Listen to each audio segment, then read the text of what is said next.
my dears, and welcome back to my corner of the internet. I'm Shannon, and today I have another book talk video to share with you guys. Before we get into that though, I have to show you something really cute. A friend of mine sent me in the mail a tiny Edgar Allan Poe figure. Even has a little raven on his shoulder there. So I thought that'd be pretty fitting to include in our book talk background. Just a sec.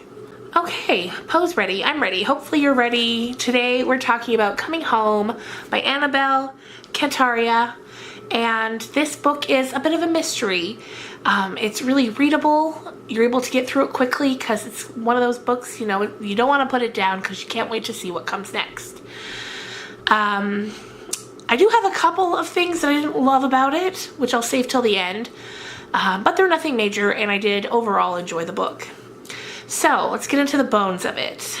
Coming Home is about a girl named Evie, and she is from England, but she's currently living in Dubai. And she finds out that her father's passed away.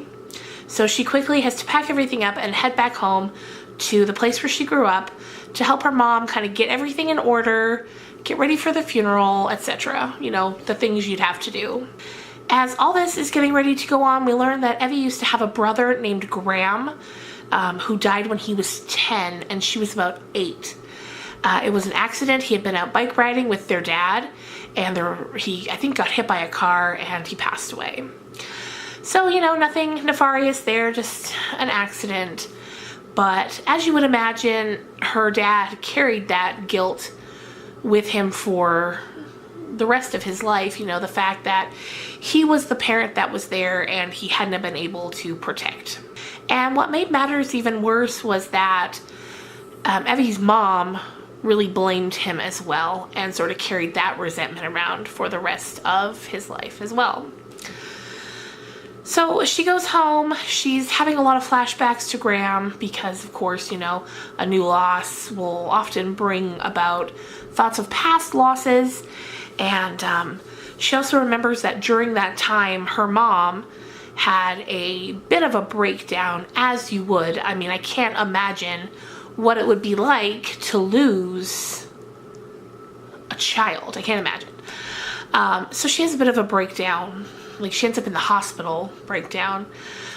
She refuses to go to the funeral. She locks herself in the bathroom and she's just freaking out. You know, saying things like, he's not dead. I'm not going to let you guys trick me into thinking that. And so Evie's a little worried that this new loss is going to kind of trigger those feelings all over again. Cut in between the chapters, we get a look at Evie when she was a little girl dealing with the loss of Graham by way of remembered conversations with her therapist, because after he died, she sought therapy as well because, you know, losing a brother, I would imagine as well, is very, very traumatizing, especially, you know, at 8 years old. That's so hard to process and understand things. So it's during these flashback scenes that we get to learn a lot about Evie and her childhood and her parents, etc. Meanwhile, in the future, Evie's busy trying to clean up her dad's sort of business side, like his emails, his paperwork, kind of going through everything. And she notices at one point when going through sort of his bank statements that recently there was a withdrawal of $22,000. She's kind of like, okay, that's a lot of money. Where did that go? And so she asks her mom, like, did you guys make any big purchases recently? And her mom's like, no. Another thing that's really bothering Evie is her mother's relationship with a neighborhood man named Richard. Seems to be always there, always turning up. They seem to be spending a lot of time together, going to dinner. He helps her with things around the house, and this is really disturbing Evie because her father's only been dead for a few days. As the days go by, Evie is digging more and more into her dad's things. She's trying to find out where this money went. She's trying to find out just whatever she can. She's kind of falling into a bit of a hole, trying to find out, you know, who her dad really was. Because while they had a really close relationship when she was young, before Graham died, after Graham died, there was kind of a disconnect from him, and their relationship really suffered. He stopped wanting to do the things that he used to do, like reading her stories, playing games with her. He just couldn't bring himself to do those things. And of course, that was a very painful thing for Evie to go through as well. It's like she lost her brother, and then she also lost the relationship with her father, while her mother is literally breaking down in front of her eyes. So no wonder she ended up at a therapist's. So the funeral comes. While Evie's at the funeral, she meets a woman there who kind of comes up to her, says how much she is sorry for her loss. She introduces herself as Zoe. And then after a few minutes of chatting, she says, okay, well, I should go and take a seat because my son's going to wonder where I am. So Evie doesn't really think too much about that. Then later, when she's digging more into, again, his personal finances in his life, she notices that once a month a lump sum had been going to a woman named Zoe, and that's when she kind of puts two and two together that Zoe was who she met at the funeral. So she starts doing some digging. She finds that her dad had emailed himself the login and password for a secondary email address. So she takes the login info, which was something she had told her dad to do to help him remember passwords. She said, what I do is I'll email myself the login and password for different websites. So he had done that for this email. So she takes it, she goes and logs in, and that's where she sees all the correspondence her dad had been having with this woman named Zoe. And as she's reading through it, she pieces it all together that Zoe was a woman that her father had had a relationship with, and not just a relationship with, a child with. And she does the math, and she realizes that this child would now be like 21 years old, placing him at having been born just like a year after Graham had died. So she's kind of thinking to herself that, okay, he got into this relationship while he was grieving and while he was going through everything that he was, and she, of course, is furious. She's furious at him for fathering a child and not telling her about it, for keeping, that child from her. She's also furious that he betrayed their mom when she was very clearly going through the roughest time of her life. So she kind of has this moment of realization. She finds out the son's name. She looks him up on social media. She finds him. She's startled to observe that he looks a lot like Graham did when, or how she imagined Graham would look at that age, because they share a lot of features. And she's now trying to figure out what to do. She's made up her mind that she has to tell her mother, but she doesn't know when or how. And she's also decided that she wants to meet Tom. Tom's the son. So from social media, she can figure out where he works, because social media can tell a stranger a lot about you if you're not careful. So she finds out where he works. She goes in with her friend, Luca, and they go and get a coffee, because that's where he works, at a coffee shop. So they go in, they get a coffee. The kid that they identified as Tom online is now wearing a shirt with a name tag that says Sebastian. And Luca, being very quick thinking, he says to the kid, he says, oh, Sebastian, huh? My brother's name's Sebastian. It isn't, but my brother's name's Sebastian. Do you go by Seb for short? And the guy's like, what? And he looks down and he's like, oh, no, my name's Tom. This badge is my friend's. He puts it on me sometimes as a prank. So then they kind of know for sure now that that's Tom. So they go and sit down, and she's just kind of observing him, and they leave. Meanwhile, back at home, the relationship between Evie and the mom is a little strained. It's a little strained for sure. And her mom, while not in complete breakdown mode, is definitely experiencing some very weird thoughts and feelings. At one point, Evie comes home, and her mom's going through a photo album. And her mom says, it was such a nice funeral, wasn't it? And Evie's kind of like, yeah, thinking she was talking about the dad's. But the more the mom talks, Evie realizes that her mom's talking about Graham's funeral, which, you know, it's a very weird thing to just bring up out of the blue. But it's especially weird when you consider the mother wasn't at the son's funeral. So she's talking about it like she has memories of it, and talking about the speech she made at the funeral and this and this. And eventually Evie can't handle it anymore, and she's like, you know you weren't at the funeral, right? You locked yourself in the bathroom, you weren't there. And her mom's like, yeah, of course I know. So that's a little strange. Eventually, too, Evie decides to reach out to her uncle, her mother's brother, who she's actually never met, because her mother and her uncle have a very strained relationship. So not knowing quite how to go about getting a hold of him, she first sends him a letter. She writes him a letter because she sees his physical address in an address book, but there's no phone number. So she writes him a letter, and he gets back to her before too long and offers to meet up with her for a drink so they can have a talk. As for Tom, a couple days later, Evie returns to the cafe when Tom is working, and he comes up to her. He delivers her order, and then he's also making a bit of small talk, and he asks where she's from, and she says Dubai is where she lives, and he says, oh, I have family there, but I've never been because it's kind of complicated.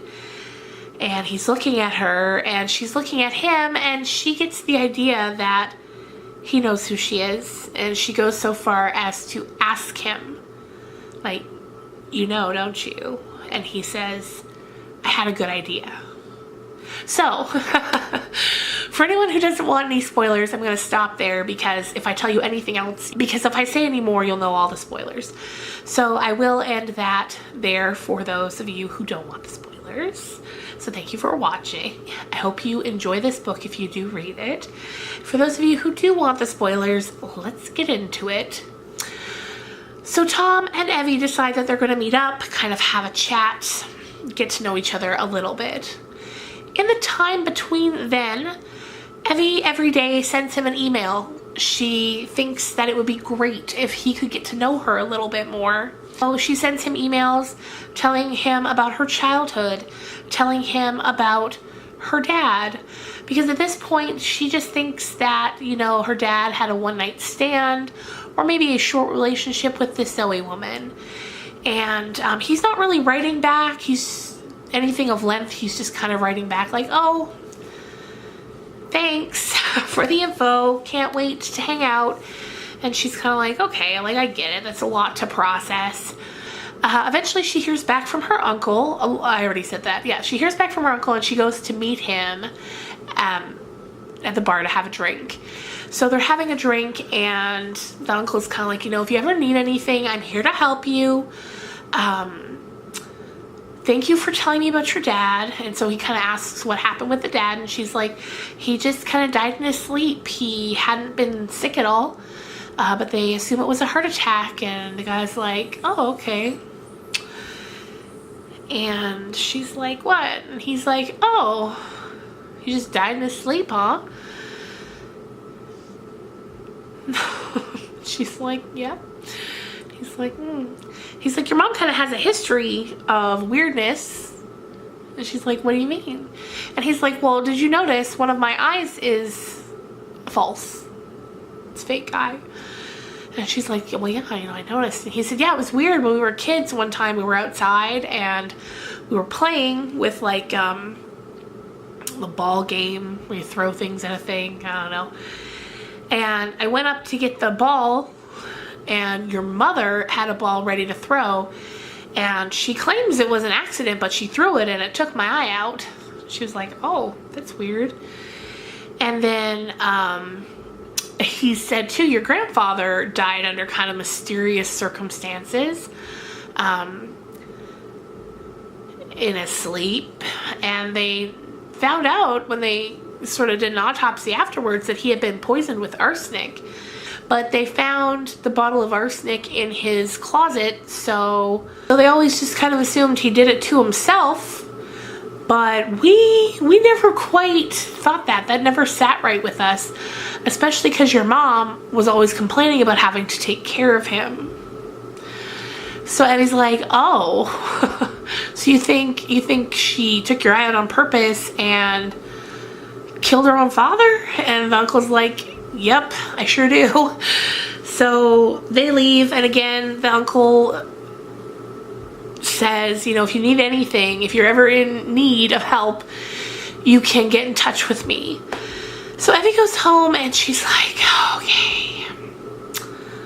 okay, I need to find out what's going on. And so Evie kind of takes that information and she keeps it sort of with her, keeps it in mind all the time, but she's not quite ready to mention it to her mom because, I mean, that's a weird thing to bring up, and she's got Tom to deal with now. So her and Tom go and they meet up and they're having dinner, and she's talking to Tom, you know, she's like, I want you to know more about where you're from. I want you to know about my dad.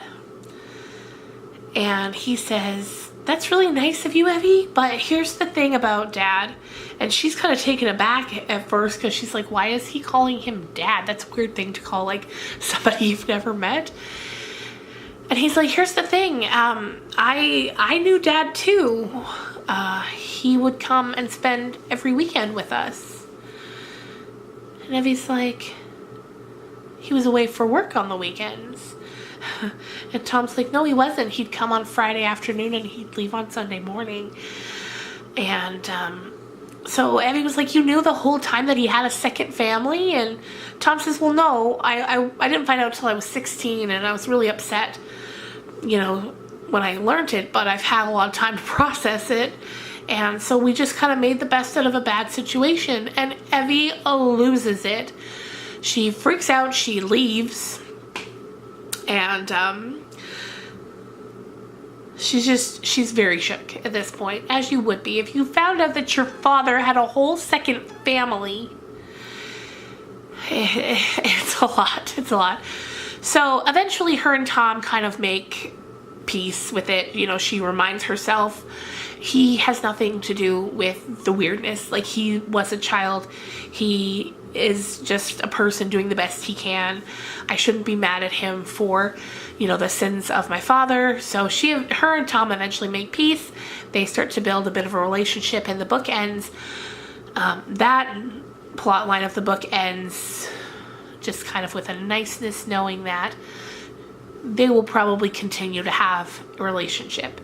And so you feel good knowing that Evie has some new family now. She has Tom.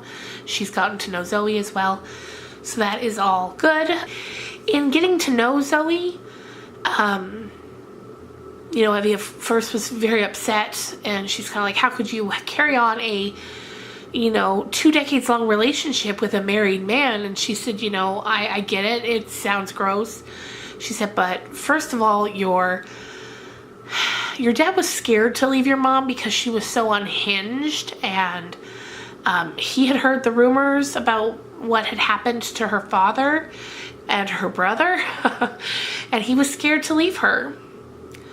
And at first, Evie's really offended by this, but she manages to come to peace with, okay, I get it. You know, it wasn't the right way to go about things, but this is the situation we're in. And she kind of begins to understand her dad's attraction to Zoe, and to at least being able to get away on the weekends to a nice, stable woman who was less complicated than her mother. Of course, very wrong, not the right way to go about it, but because at this point, all she can do is try to make peace with it. It's done. It's been done. He's gone. So she just makes peace with it as best she can. Now, she goes home and she realizes that she has to tell her mom about Tom and Zoe and what their dad was doing for the past 20 years.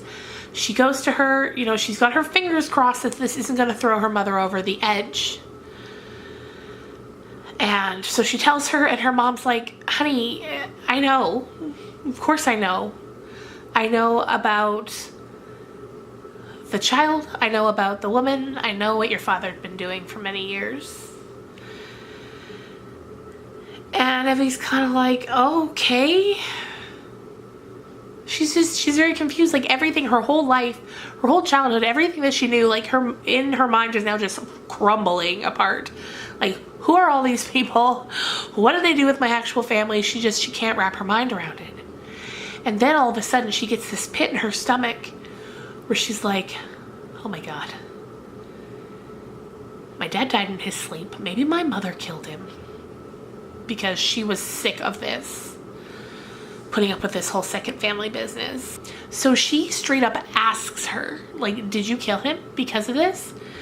And her mother's like, no, I didn't kill him because of this. And Zoe's like, not Zoe, Evie's like, what?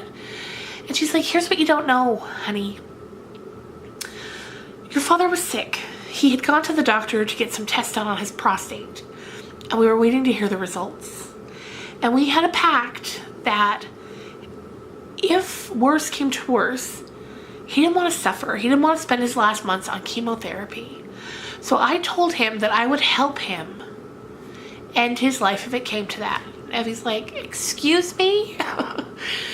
And the mom's like, I know it sounds crazy, but it's what he wanted. And, you know, he might have done this, that, or whatever, but he was my husband, and I wanted to honor his final wishes. And then the mom says, the other day before he died, I got the phone call from the doctor. They said they had mailed out the results, but they wanted to get in touch by way of phone too, just to let me know that it was stage 4. There was nothing they could do, and that was it. I had to help him.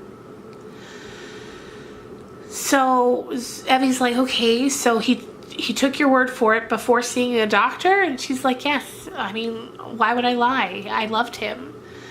And he's like, okay. And she's heartbroken. She's furious. She's so mad that they didn't get in touch with her and call her home so she could say goodbye to him. She's so mad. So she decides she's been home long enough. Everything's been taken care of. She's, throughout the book as well, she's been dating that man Luca. And she had been thinking about moving home to be with him, but this is the last straw. And she's like, I cannot be around this woman. I need to leave. And he's like, no, I totally understand. So the final thing that their mom had done was she moved house just a few blocks away. She had packed everything up and she moved into a smaller home. So as Evie's getting ready to return to Dubai, she stops by her mother's house. She's not feeling her mother at all. She's still very angry. She's like, you know, this is going to take a while for me to get over, if I ever do. She said, but before I go, I want to run up to the old house and just take a final look around. So she goes. She's upstairs in her brother's room, kind of saying goodbye to him, letting go for the last time. While she's doing that, she hears the mail come through the mail slot. And anything that was addressed to her dad, she takes and puts in her bag, you know, so she can take care of it at a later date. And so then she says goodbye to her mother, very cold, no hug, no I love you. She goes, she gets on the plane. As she's on the plane, she remembers the mail, she takes it out. One is from the hospital, and the letter says, like, dear sir, we're pleased to tell you that your results came back. The cancer is not spreading at all. In fact, it's so, like, non-existent. We don't even need to do treatment right now. We'll keep an eye on it, but as of right now, you know, congrats on your good health, basically. And then it all comes rushing at her that her mother did kill her father. Not as a gift to him, but out of anger and just wanting him out of the picture. So that's coming home. It was good. It kept me guessing. It kept me wondering what was going on. My one complaint is, if I had it my way, I wish the whole bit with the uncle hadn't been in there, because then that kind of put me on guard, and I was like, nothing's adding up. Maybe she did kill him just out of vengeance for his infidelities. So I kind of wish, to me, the only thing adding that part did was make the ending less surprising. So I feel like if that part had been completely taken out, where she hadn't been told by the uncle about his eye and their grandfather, it would have made the ending a bit more of a shock when she gets on the plane and finally reads the letter from the hospital. But other than that, I thought it was well written. I thought it was paced well. It kept my interest. It's If you like those sort of mystery type quick reads, I think you'd love this.